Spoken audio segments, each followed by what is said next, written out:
नमस्कार, मैं रेखा। 2024 में लोकसभा के हो रहे आम चुनावों के लिए बीएसपी के सभी उम्मीदवारों को विजयी बनाने के लिए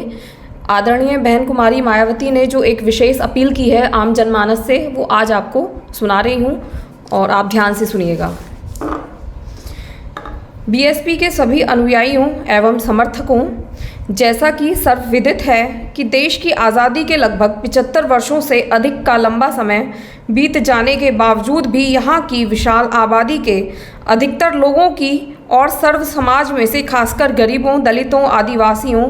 अति पिछड़े वर्गों, मुस्लिम और अन्य धार्मिक अल्पसंख्यकों आदि की गरीबी, बेरोजगारी और पिछड़ापन आदि दूर होकर इन्हें रोजगार, न्याय और बेहतर बुनियादी सुविधाओं के साथ आत्मसम्मान और स्वाभिमान युक्त जीवन नहीं मिल पाया है, जो यह अति दुखद व यहाँ अब तक रही अधिकांश सरकारों की विफलता का जीता जागता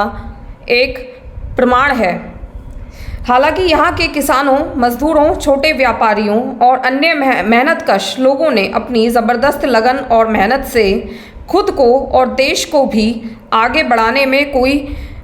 कोर कसर नहीं छोड़ी है, किंतु इन कमियों और विफलताओं की तरफ से आम जनता का ध्यान बांटने के लिए पहले कांग्रेस पार्टी द्वारा किस्म किस्म के हथकंडे अपनाने के साथ ही गरीबी हटाओ का ज़बरदस्त लुभावना नारा भी दिया गया,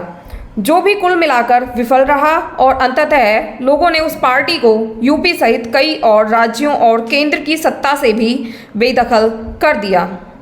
यही मुख्य वजह है कि बीएसपी को बनाने की ज़रूरत हमें महसूस हुई। इसके बाद सत्ता में आई भाजपा ने भी भारत सरकार में आने से पहले बाद में भी लोगों को कांग्रेस पार्टी की तरह ही अनेक प्रकार के लोक लुभावने वायदे के सपने दिखाए, जिसमें से खासकर विदेश में जमा काला धन वापस लाकर लोगों में से 15 से 20 लाख रुपए देकर उनकी गरीबी दूर करना, किसानों की आय दुगनी करना, हर स्तर पर व्याप्त भ्रष्टाचार खत्म करना, कानूनी और सरकारी मशीनरी का दुरुपयोग एवं राजनीति का अपराधीकरण तथा अपराध का राजनीतिकरण व रुपयों का अवमूल्यन रोकने के साथ ही कांग्रेसी बुराइयों से राजनीति को बचाने ऐसे मुद्दे हैं जिनके अब तक पूरा नहीं होने पर लोगों को काफ़ी निराशा ही हाथ लगी है और जिसकी वजह से देश के हालात थोड़े भी नहीं बदल पा रहे हैं, बल्कि इनकी जातिवादी, सांप्रदायिक और पूंजीवादी नीतियां और कार्यकलापों तथा राजनीतिक द्वेष व वादाखिलाफी आदि के अलावा देश और संविधान हित से ज़्यादा संकीर्ण पार्टी हित की चिंता ने देश व यहाँ करोड़ों लोगों के हालात इतने खराब कर दिए हैं कि लोगों का जीना और अधिक मुश्किल हो गया है। इसके अलावा पड़ोसी देशों से संबंध अच्छे व दोस्ताना आदि भी ना हो पाना एक चिंता का विषय बना हुआ है। वास्तव में देश में बढ़ती गरीबी, महंगाई, बेरोजगारी आदि के कारण आम जन जीवन इतना बदहाल है कि 80 करोड़ से ज़्यादा लोग फ्री में राशन लेने के लिए आज तक भी मोहताज हैं। किसानों और ग्रामीण भारतीयों के परिवारों का जीवन भी काफ़ी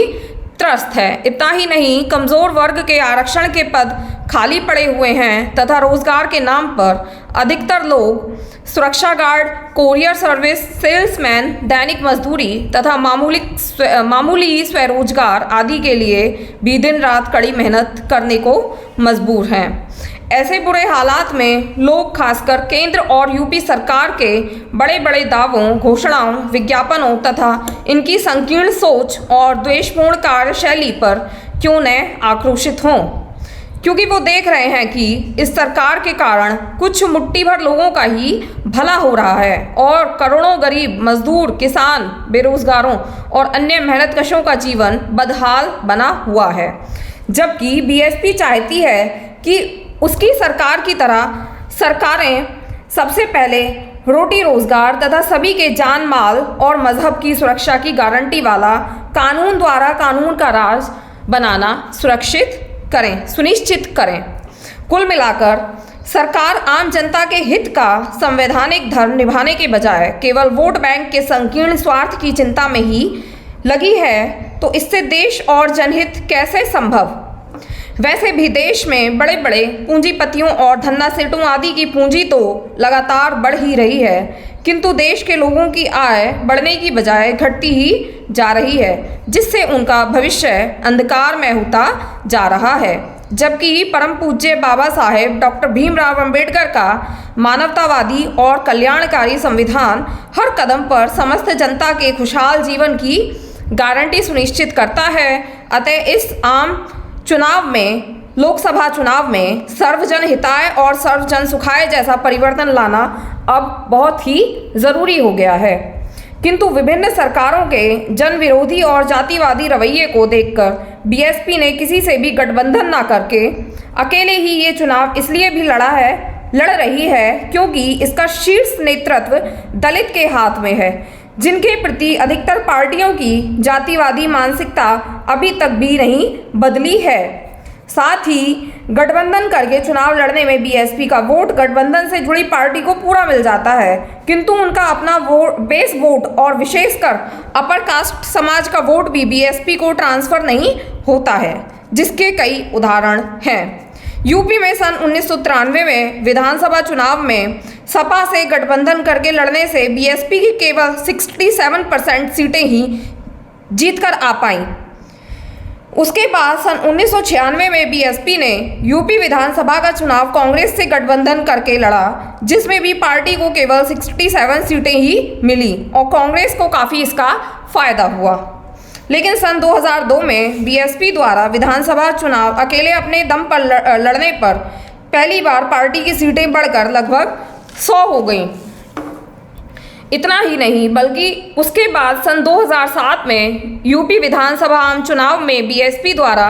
अकेले चुनाव लड़ने पर यहां पार्टी की पूर्ण बहुमत की सरकार बनी। साथ ही लोकसभा चुनाव में व देश के अन्य राज्यों में भी अकेले चुनाव लड़ने पर वोट प्रतिशत के हिसाब से पार्टी की काफ़ी अच्छी स्थिति रही। ऐसे में बीएसपी पार्टी का मूवमेंट के हित में अकेले ही चुनाव लड़ना बेहतर है। लेकिन अब चुनाव के बाद हमारी पार्टी खासकर कमज़ोर, वंचित और उपेक्षित वर्गों के हित में केंद्र और राज्य की सही सरकारों में व उनकी ज़रूरतों को ध्यान में रखकर अपनी उचित भागीदारी के आधार पर शामिल भी हो सकती है। अर्थात पूर्व की तरह अब पार्टी बाहर से फ्री में किसी को समर्थन नहीं देगी, ताकि अपने लोगों के आरक्षण आदि से सुरक्षित रहने के साथ ही उनके अपने पैरों पर खड़ा करने संबंधी ज़रूरी कार्य होते रहें। अब अंत में सभी से अपील है कि बीएसपी की केंद्र की सत्ता में कल्याणकारी भागीदारी सुनिश्चित करने हेतु इस लोकसभा चुनाव में हाथी चुनाव चिन्ह वाले बटन को दबाकर बीएसपी उम्मीदवारों को ज़रूर सफल बनाएं। हालांकि चुनाव में गड़बड़ी की शिकायतों से बीएसपी भी चिन्हित है, लेकिन इसके बावजूद भी पार्टी ये चुनाव पूरी तैयारी और दमदारी के साथ लड़ रही है और बेहतर रिजल्ट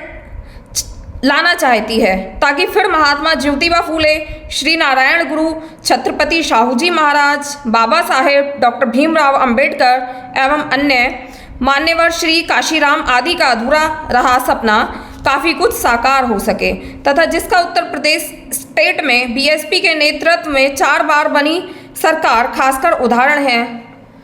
जय भीम, जय भारत।